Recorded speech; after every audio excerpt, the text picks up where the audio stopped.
According to World Health Organization data published in 2020, liver cancer deaths in Nigeria has reached 5,289 of total deaths. In University of Nigerian Teaching Hospital, Nsukka, liver cancer alone has accounted for 44.3% of liver diseases admission. Danger on liver cancer. Do you know liver cancer, among other different of cancer in humans, has no symptoms in its early stage? This poses major challenges for early detection due to its location deep in the body. Most cases are diagnosed at late stages when symptoms appear. In an interview with Professor at Mayo Clinic Comprehensive Cancer Center, United States, Professor Lewis Roberts said early detection is needed for its prevention. So the challenge with liver cancer is that there are no symptoms. And the person first develops liver cancer. Most people, they have a spot in their liver. It is in the middle of their liver. Your liver has no nerves inside. The only nerves for your liver are on the surface of the liver in the lining. So unless you have a tumor that starts immediately below the lining, or a tumor that started inside but it has grown to the point where it's pushing the lining, you will have no symptoms. So that's the big problem, that in order to be able to detect it early and treat it effectively, we have to go and look for it, because if we wait for it to cause symptoms, it is too late. Most causes of liver cancer. Dietary aflatoxins. The common causes of liver cancer is toxins produced by the Aspergillus fungus found in grains that are not properly dried before storage. Aflatoxins can collaborate with hepatitis infections to increase liver cancer risk.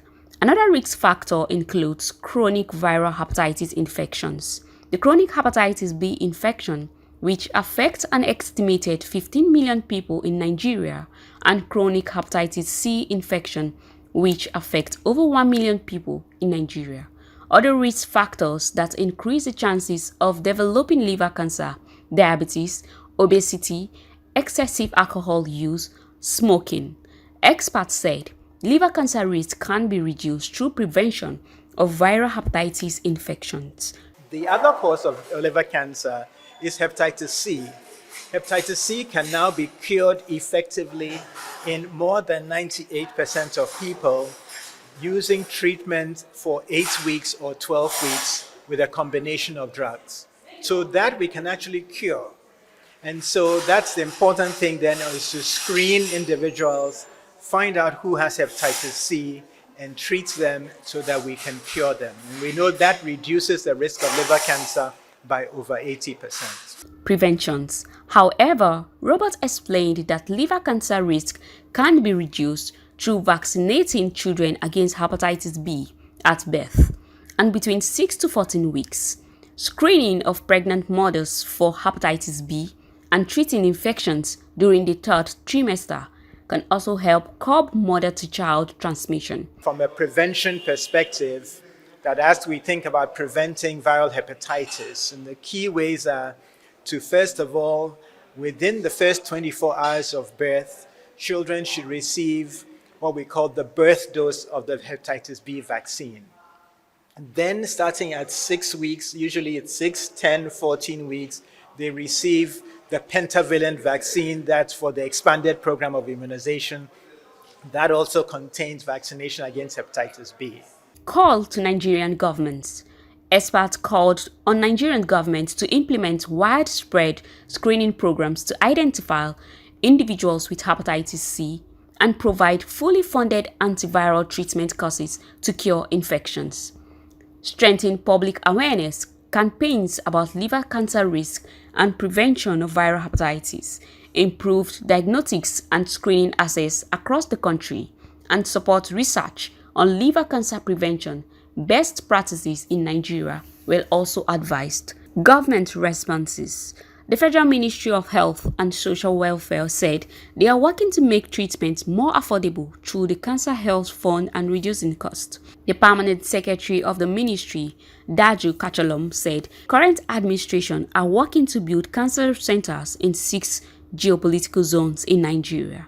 As you're aware, the coordinating Minister for Health and the Minister of State for Health, both ministers, are working together with Mr. President to ensure that we have cancer centers in 6 geopolitical zones. It was approved by Mr. President. And we're working together with the Nigeria Sovereign Investment Authority to set up these 6 cancer centers, one in each geopolitical zone. Not that because we do not already have hospitals that have cancer equipment, no. But we are trying to provide different geopolitical zones to have the referral centers where you go to. While the liver's anatomy makes early detection difficult, experts says strengthening prevention efforts could significantly reduce liver cancer incidence over time. Hello and welcome to another beautiful episode of Healthy Living, reaching you from the nation's capital Abuja. I am Olamide Al-Hassan, and our World Hepatitis Day is observed on July 28th of every year to raise awareness about viral hepatitis and inflammation of the liver that causes a significant health burden worldwide. Now, the day aims to enhance understanding of the disease, promote prevention measures, and advocate for access to testing and treatment. It also provides an opportunity to unite in the fight against hepatitis as a global health threat. Now, on Healthy Living today, we'll engage with 2 distinguished professionals in the field of pharmacy. Pharmacist Rotimi Temitope Alamojin, the State Coordinator of Pharmaceutical Society of Nigeria Young Pharmacists Group FCT Chapter and MD/CEO of Pharmacare Ltd, along with pharmacist Odo-Eke Johnpaul Chimezie, the Project Coordinator of Pharmaceutical Society of Nigeria Young Pharmacists Group FCT Chapter. So join us as we discuss better on World Hepatitis Day. Stick around.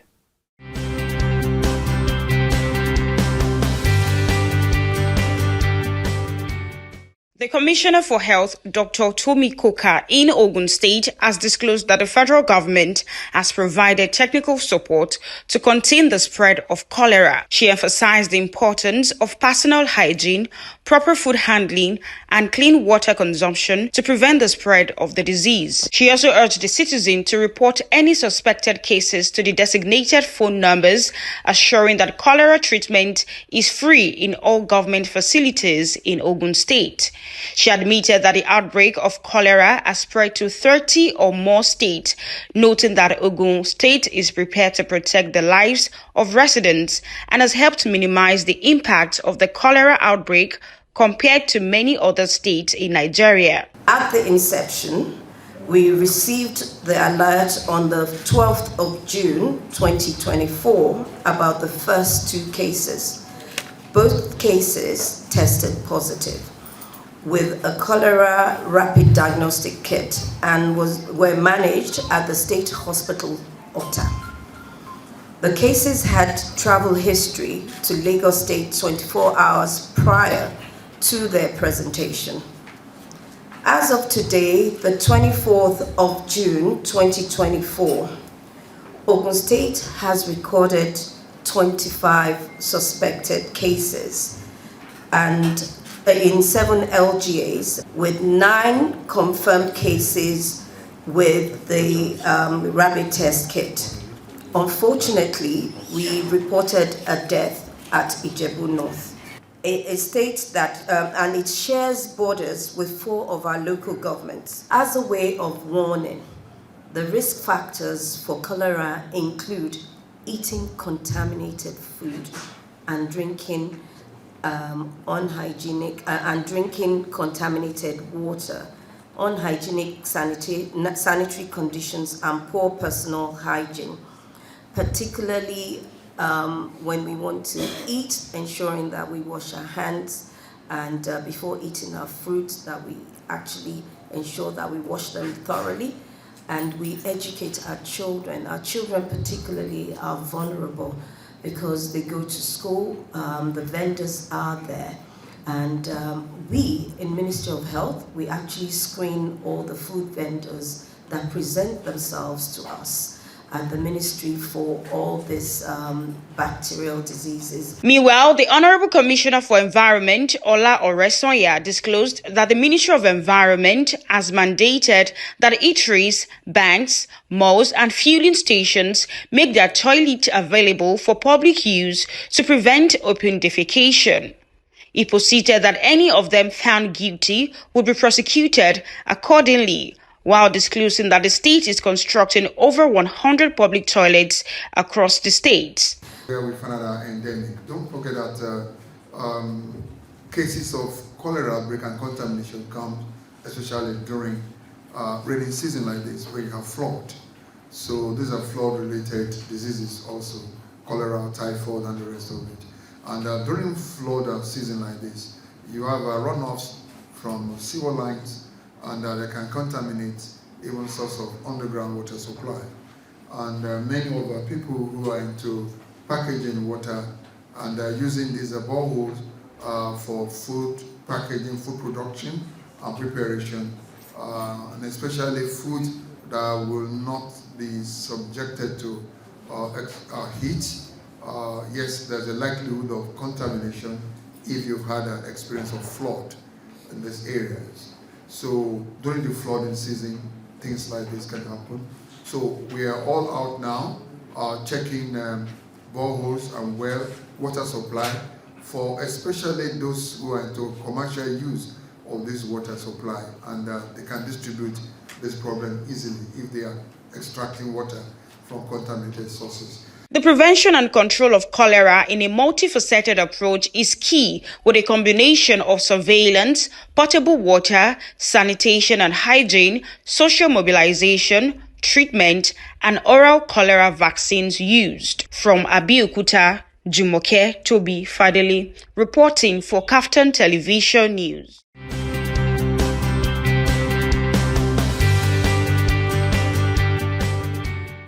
Yeah, welcome to the studio this morning, Pharm Rotimi and Pharm Johnpaul. How are you both doing today? Oh, fine. Thank you. It's nice to be here again. Honestly, I'm pleased to have you both on set today. Thank you very much. And of course, in celebration of World Hepatitis Day, I'd like to get your opinion, especially from the angle of a pharmacist. How would you enlighten us on a day like this when it comes to hepatitis? Let's start with you, Pharm Rotimi. Okay. Hepatitis is a disease condition that a lot of persons are living with, especially in our part of the world where we find it very difficult to actually do medical checkups. So a lot of persons are actually living with the same thing, like almost same thing with HIV. So a lot of persons is when they are down or now have reasons to go to the hospital or go to the lab for a different purpose, and then now say, okay, let's run this other test, and then they get to discover that they also have hepatitis. Now, hepatitis is can be divided into various. There are different causes of them. They have the one that is caused by bacteria, the one that's caused by viruses, and then, like we know, like HIV is a viral infection. Same way with hepatitis too. But for hepatitis, it is more. We call it infection of the liver. Now, that is, we know how important the liver is to the human body. It helps you to detoxify. So anything that now has a way of reducing the effectiveness or the efficiency of your liver, meaning all the waste products supposed to leave your system are not finding a way to go outside. So you eat, and then your body metabolizes those foods, or when you take in medications, your body metabolizes them, and then your liver is supposed to detoxify your system by removing the waste products, helping you to remove the ones that your body do not want. But because the liver has been infected with hepatitis, the liver is not able to function. And so those waste products end up staying in your system. It's just like you have stagnant water around your house. You know what that would do if you don't discard them with time. A lot of things will start breeding. Before you know, mosquito is breeding, other diseases are coming in that comes with hygiene and all that. So same thing happens in our system. So hepatitis, and the danger of hepatitis is because it can easily be contracted. Oh my God. So it's even easily contracted than HIV. Wow. Yes. So, and that is why we are trying as much using this opportunity to sensitize the public about some of these disease conditions that people do not take serious and can actually kill. Imagine somebody having damaged liver already, and then the person is still taking heavy medications on a daily basis, heavy antibiotics, heavy drugs, still drinking alcohol and living his life as if nothing is happening. Yet the person does not know that the person is already infected with hepatitis, not even considering the fact that it can easily be transmitted from one person to the other via fluids, via sex. It is as easily contacted as somebody that has it, that is sweating. If the viral load is much, then the sweat can the also sweat touches you, you can easily contact it. That is as easy as it can easily be gotten. From Johnpaul, Rotimi just said something that caught my attention and that scared me a bit. He said some persons can actually have hepatitis and still be taking heavy medications. What's the implication of taking heavy medications and having hepatitis? And how do you even know you have hepatitis? So I'm telling you to give us insight on what the symptoms are and the implications of taking medications, heavy medications, on while you still have hepatitis. Oh, okay. Just as my colleague from Rotimi has said, my name is Pharmacist Johnpaul. He told us that hepatitis attack majorly the liver. Yes. And we know the function of the liver in the human body. The liver helps to detoxify all the substance we are taking inside our body. Now imagine someone who has hepatitis. The liver is already damaged. So how can those medications, those toxic substances that the person is taking, how can it be detoxified? So it means that as the substance is going inside the body, it's acting directly like that. So that predisposing that person to danger. So now, there are many things that you look out for to now say, okay, there are some symptoms that this person might have hepatitis. Okay. Because as we all know, hepatitis is a silent killer. And almost 90% of the people living with hepatitis doesn't even know that they have it. Oh my. Yes. But the beautiful thing about it is that it is preventable and it is treatable if only you notice it on time. So you have some symptoms, the person will be down with headache, fever, jaundice, the eye, you notice yellow coloration of the eyes. Jaundice for an adult? I thought it was just babies and children that can have jaundice. Yeah, even for adults. So once the liver is now damaged, that most of those substances going in are not being detoxified. So that's when that jaundice will now come up as one of the symptoms that you are now noticing that, oh, this person has something inside. So all these symptoms are what you now see and you say, okay, but that's not all. It's when you see all these symptoms, you now carry the person and do a proper test to know that, okay, now this test confirms that this particular person has hepatitis. But just like I said, it's not a life sentence. So it's something that once you notice it on time and you tackle it, you are good to go.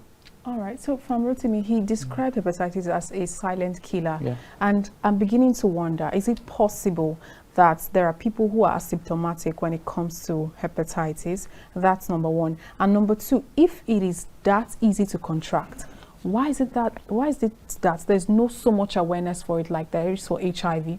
If it's easy to kill people, why isn't there so much, work and everything put into it? Just like, HIV, there are free medications for HIV patients. There's a lot of awareness. A lot of NGOs are into this, but you barely see this kind of awareness everywhere. In fact, if you wake a 2-year-old, what is HIV? They have an idea of what HIV is, but they have zero or little knowledge of hepatitis. Why is it that way? Yeah, I want to believe, one, it's because of the mode of transmission.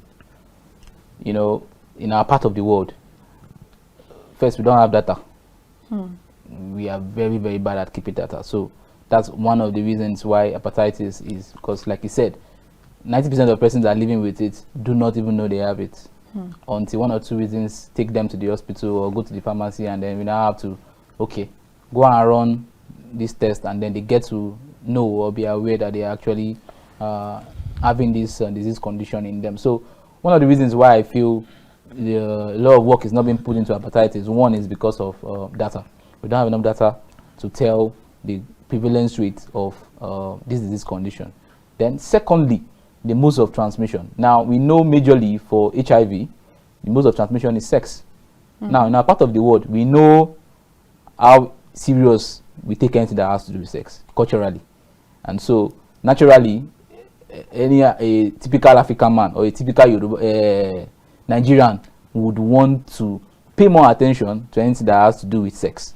But if you really look at the way you've both described it, it simply means that even if you have a sexual partner that has hepatitis, you can you contract can, yes, it. you can also get it through You don't even have sex. to go that far Yes. before you contract Of it. course, yes. That's why we are trying to put in our own best right now to do our own bit as a young pharmacist group in Abuja to be able to sensitize the public as regards this disease condition and its damage that it can cause on the populace. Now, like we said, it is easily transmitted, and so a lot of work should be, as much work has been put into HIV, should also be put into it, because, like we said, it's fluid. As much as close as, okay, HIV, you have to majorly, as most times, go all the way sex before you might be able to contact it. But for hepatitis, even from the kissing, you can get. You don't even have to get far. You don't have to get far. Just hold hands. For someone that is sweating profusely, you can easily catch it. So it's something that we really need to look into. And it's just like we know how much work has been put into malaria in developed countries. When did we start putting so much work into malaria in Nigeria? Not too long. So there are a lot of things that have gone far, that the developed world have gone far in and gone far on as regards different disease conditions that in our part of the world we are still taking for granted, and because we don't really take our health seriously, and that's the simple truth. Even the government that's supposed to roll out programs to be able to sensitize people and also provide enabling environments for treatments for these conditions are not really doing their bit. And then the NGOs that are also coming in will also come in based on where they see funds are coming into, and then the popular ones that we know are HIV, malaria, tuberculosis, and the likes of them. So we are also doing this our own bit to see how awareness can also be raised as regards this other part of disease conditions that people are silent about. Like you said, it's always a silent killer, because symptoms, most times symptoms might not even be seen. Yes, exactly. And that's why I had to ask. Except the patient have to go for liver function test, or you have to go for some advanced clinical medical lab tests before you be able to tell that the person actually having hepatitis. So we encourage persons these days, if you come to the pharmacy or you go to the hospital, let it also be part of the routine checks. That a patient, just like you're going for malaria test, you're going for typhoid test, please add the hepatitis test to these things, and it will also help, because in that self the patient will know if the person needs to do a further test to check the liver function to know what percentage has the liver been damaged up to. Oh, so there's like a percentage. Yes, it's a gradual process. It comes down gradually. It keeps, the more the viral load increases, that's when you start seeing the symptoms. Like you said, it depends on the viral load of the virus that you're having in the hepatitis virus you're having in your system will determine how far your liver is going to be damaged. So if you're having a 10% viral load, your liver might be at 10% capacity. You still have 90% capacity. So the more the viral load is increasing, and like we said, if not treated, the more you leave it, the more the viral load keeps increasing. Just like HIV, the drugs are not meant for treatment. The drugs are just there to reduce the viral load, to help make sure that you don't experience the side effects or the symptoms that you're supposed to experience having the virus in your system. The same thing goes with hepatitis, very the viral one. The drugs are also almost the same drug you're using to treat HIV, so you should know how serious hepatitis is. It's the same viral drugs. The same class of viral drugs you're using to treat HIV, the same viral class of viral drugs you're using to treat hepatitis. So you should know they are brothers, so to say. So it's as serious as that, and it's important that we talk about it and sensitize the public as regards some of these conditions. A lot of persons are having a lot of symptoms that they will think is village people that is doing them. Just like you mentioned jaundice now. A lot of persons do not know that adults can experience jaundice. Honestly, it's like an eye opener. So you see an adult having yellowish skin or yellowish eyes, and that's the village people don't follow these bros. It's typical of us. We can easily associate some of these things to dark magic and all that. So, but some of these things are actually medical, and so that's why we are sensitizing a lot of persons as long as we have the opportunity to sensitize the public on these disease conditions that as people have been silent about for a long time. There's a lot of them, but we are using this opportunity of World Hepatitis Day to use this medium to also sensitize the people about. Let's talk more as health professionals. Let's talk more about these conditions that have not been talked about for a long time, and people are silent about. If you can take a pool of how many outreaches will be done on this day now as regards hepatitis. You will see very few, very few. As compared to what HIV Day or World Malaria Day. Exactly, that was what I was saying. That was exactly the point I was trying to raise. That why is there so much awareness for other things that are not even as deadly as, you know, hepatitis? But now let's talk to you, Johnpaul. You know, he mentioned a couple of things about sensitization and all of that, but I believe that there's no sensitization without knowing the root cause of some of these things. So let's talk about the root cause of hepatitis. Is there a specific cause, and is it tied to the types? Because I know that he mentioned that there are types of hepatitis. So is it that it's the cause determines the type, or the type determines the cause? So could you please give us insight on that? Okay. He has told us that we have different types of hepatitis, but the major one that we are much concerned about is hepatitis B, because that's the one that is predominant, and that's the one that is people supposed to know more about. Okay. So is it because it's more deadly, or it's more common? It's more common. Okay. It's common. And is that those ones that are easily, like you can contract easily from people that already have it. Okay. So, and just as he said, it's caused by a virus. It's a viral infection.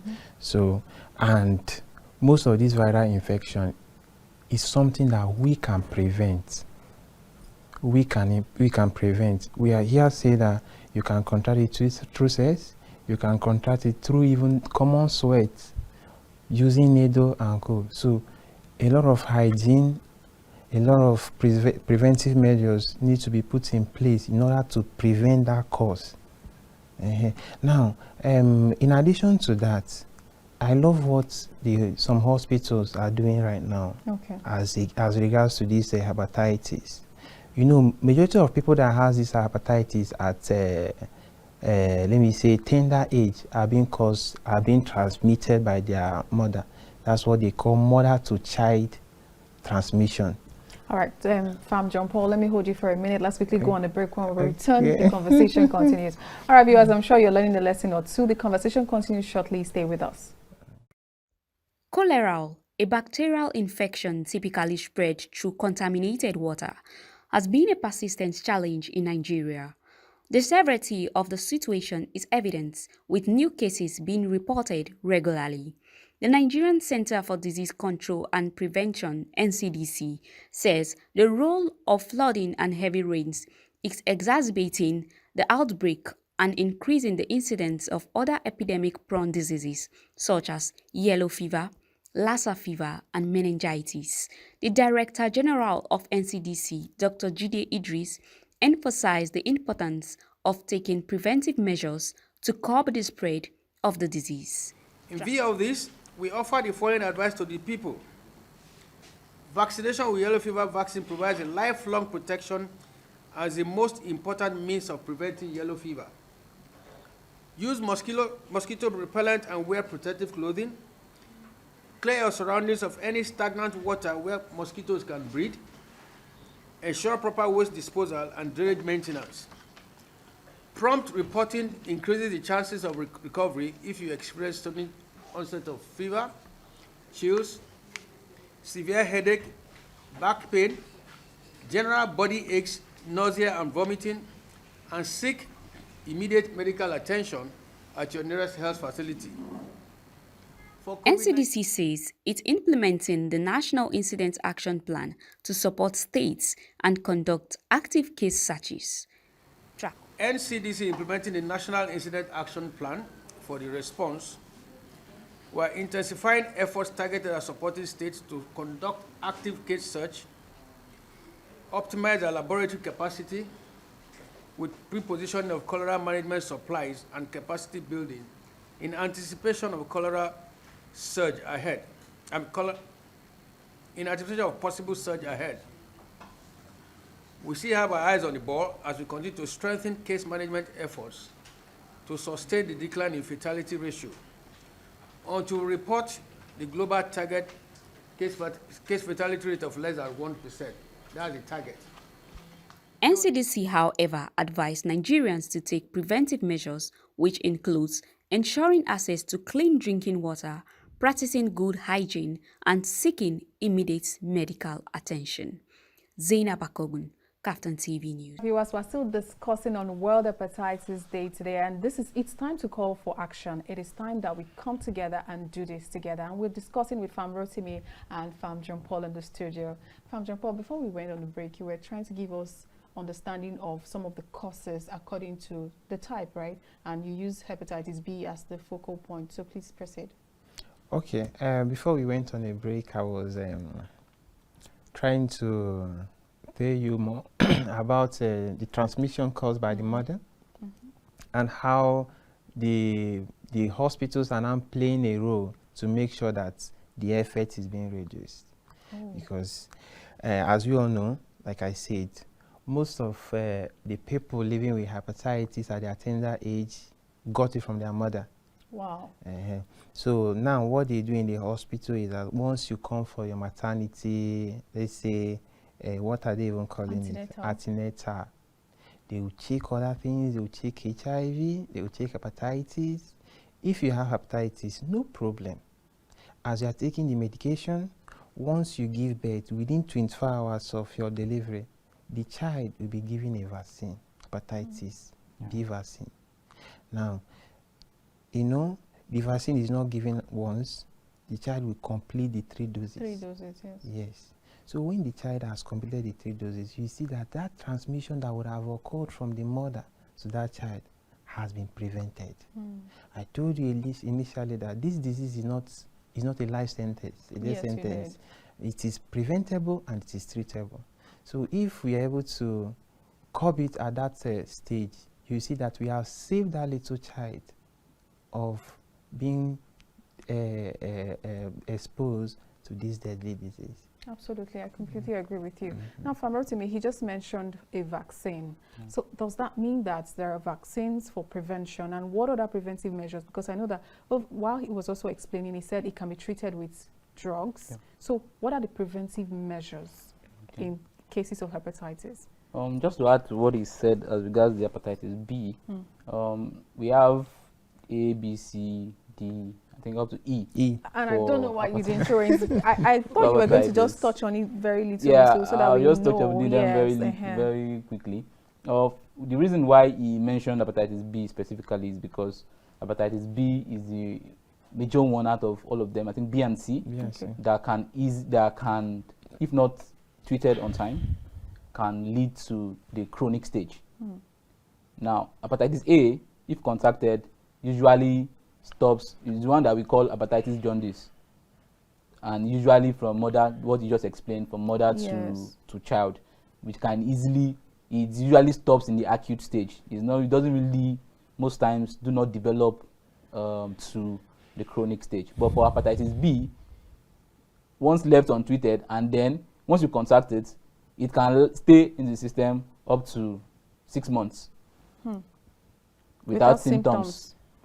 So you won't know. And when it's going to resurface, maybe due to something bringing down your immune system. Why is it looking like HIV, that it needs 6 months window period? Like I said, it's a virus.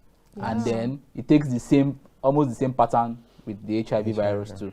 Viral infections have almost the same patterns you get. So that's how serious it can be. So for it to be in the system for 6 months, and then you are not having any symptoms, you don't know. And when it's going to resurface, it's going to come as a chronic stage. So that is the more reason why people need to know their status. If you are within that 6 month period, that latent period, if the patient has been able to go to the hospital or go to the lab and have been aware of his or her health condition at that period, can start, if the person starts, like he said, he mentioned something very important. There's a clause, detected early. So if it's not detected early and it has gone to the chronic stage where it's already causing damage to the liver, you might just be irredeemable. All you can just do is use immunosuppressive drugs, just like an HIV patient, to reduce the viral load. That's the best you can do.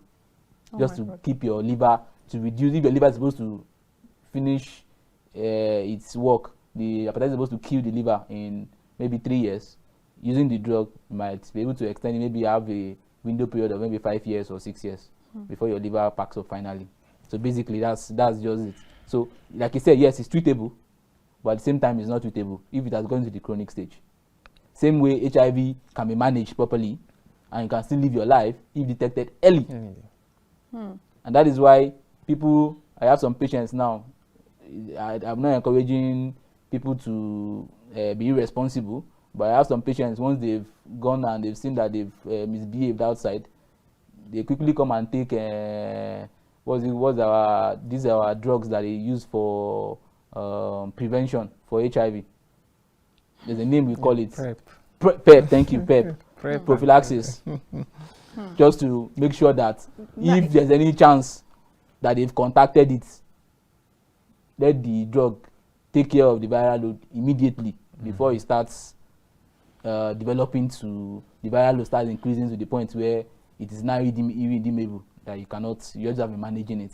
So I also want to encourage persons that have had reasons to maybe go to environments that are not safe or that are not sane, or you've been in a crowded environment for so long and you know that the kind of environment that maybe those that are in IDP camps, or you've had reasons to visit very crowded environments where people there are not hygienically up to standard, it is always advisable, check your status.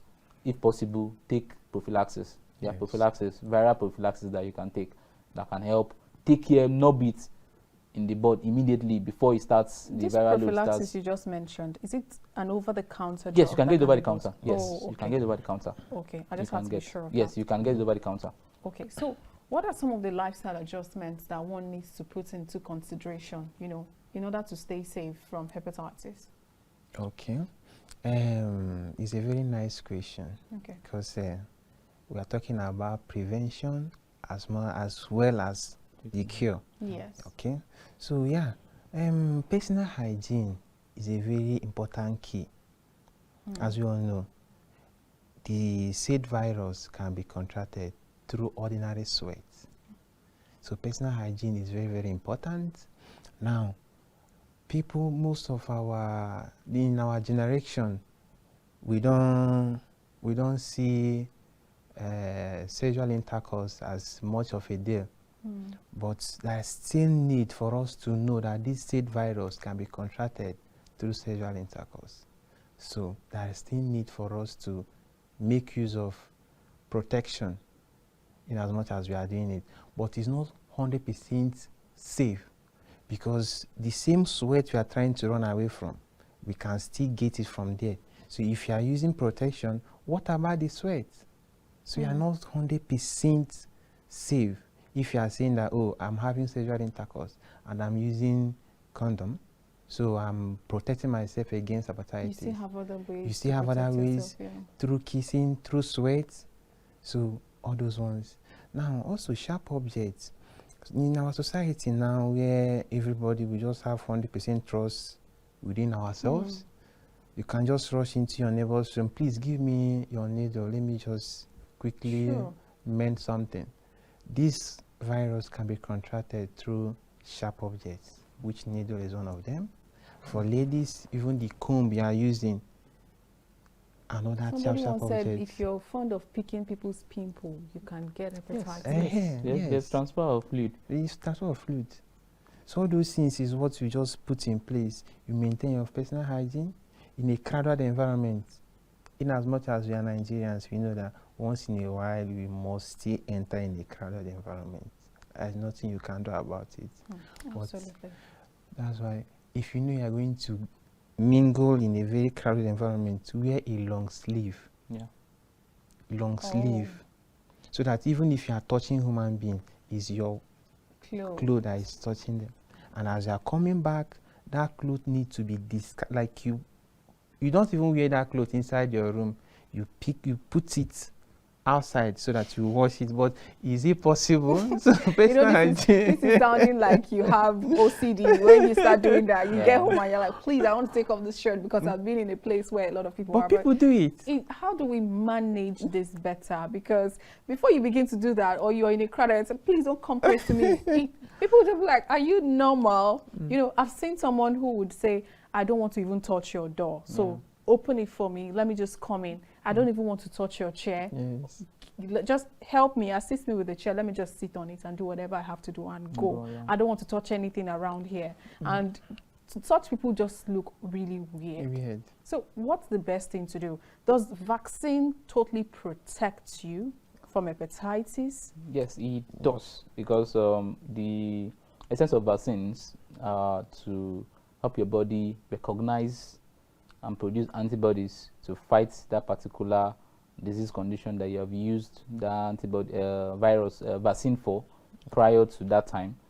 So your body has already recognized it, your brain has already recognized it, because it has produced the antibodies for it at that time when you took the vaccine. So anytime you are in contact with it, at the end of the day, your body produces again the antibodies to help properly suppress and manage that disease condition at that spot immediately. So you would not really, like I said, the essence of the vaccine now is to help you not allow, just let it be in that acute stage. Yes. Not allow it get to the chronic stage. Of course. And that is why we are preaching more about hepatitis B, because it is the one that can lead to the chronic stage. Most of those other ones can resolve on their own. Hepatitis A can easily resolve. Hepatitis C, if you don't, mostly is gotten through injections, blood, majorly blood. Okay. So that is why you see why hepatitis B can be gotten easily through fluid. The other ones too can be gotten through fluid, but their major means of transmission is hepatitis A through fetal, from mother to child. Hepatitis B can be gotten all the ways. Okay. Hepatitis C can majorly be gotten through blood. All right. So And sex majorly. okay, so let's get your rounding up. Let's get your plans for the World Hepatitis Day and the kind of sensitization that the Pharmaceutical Society of Nigeria Young Pharmacists Group are doing, and where are you looking at to sensitize people? Okay, the World Hepatitis Day, we are looking at having an outreach. Just like we said, more sensitization needs to be done. Where we will also have something like this, young pharmacists taking the opportunity to talk to the community people, because most of them might not even have opportunity to watch what we are doing right now, because they don't even have lights, or they don't even have TV at their house to even watch the program. So fortunately, I think most people are going to get to see this because it's now on free to air, so they have access to seeing this across different places of the country. That's good, and kudos to KAFTAN for doing that. So we're having an outreach, though we've not decided on the venue yet, but it's definitely going to be a community. Okay. One of the local communities in Abuja, either in Abuja or the suburb, we'll be picking one of the communities to go there, sensitize them, and also do free testing. Oh, beautiful. Because they are rapid test kits that we can actually buy from the market. So you can easily do some of these tests in the comfort of your room. If you don't want anybody to know your status, there are HIV test kits, there are malaria test kits, there are hepatitis test kits, all the hepatitis B, A, C, they have their test kits. So you can easily buy these things and do them in the comfort of your house. Yes. And then you have your results. And then if you need to go for further testing, you do that. So we are also offering free testing on that day, and those that need medications, if we have medications we give, if we don't have, we will refer them to the appropriate hospitals and centers that they can actually get treatments on that day. All right, a question I skipped to ask was how often you need to get tested, and your final words to viewers before I ask you for your final words to viewers. Oh, okay. Just as HIV, there is no limited time that you can test yourself for this particular virus, because that you didn't have it this month doesn't mean that next month you are not predisposed to having it. Yeah. So it's something that you keep on testing. Sure. So but my final words to the viewers, my colleague has said it all. But there are still needs for everyone who has not been vaccinated against this particular virus to go and take hepatitis B vaccine. It's very, very important. Like he explained, the vaccine will help you to fight this disease once it comes in contact with you.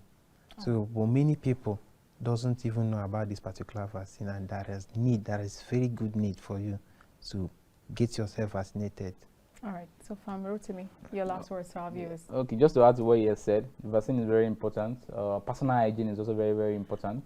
We can't overemphasize it. We know the condition of the country might not permit us to, some of us to be able to live in semi-detached or detached duplexes or bungalows you get. So, but for as much as you can do, we can't be too protective of ourselves. So let's try as much as possible to keep our environments clean. Like you said, if you're going to go out in crowded environments, try as much as possible to be on a long sleeve, both for women and for men. And then be careful with the people you come in contact with to share fluids, really kissing, intimate interactions. Be careful the kind of persons you have intimate interactions with.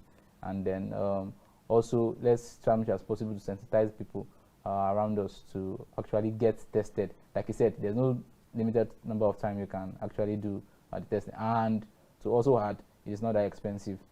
So, because I know everything boils down to money. That's very important. That's very important. Thank you so much, Pharm. Rotimi Temitope Alamojin, States Coordinator, PSN-YPG FCT chapter. We really appreciate you. And thank you so much from Odo-Eke Johnpaul Chimezie, Project Coordinator, PSN-YPG FCT chapter. Thank you so much for your time today. You're welcome. All right, viewers, I'm sure you learned a thing or two today. Hepatitis is not that difficult to treat. In fact, it's very, very easy. And of course, you have to take very good care of yourself and take tests regularly. I am Olamide Alhassan, and I'll see you again next week. Bye for now.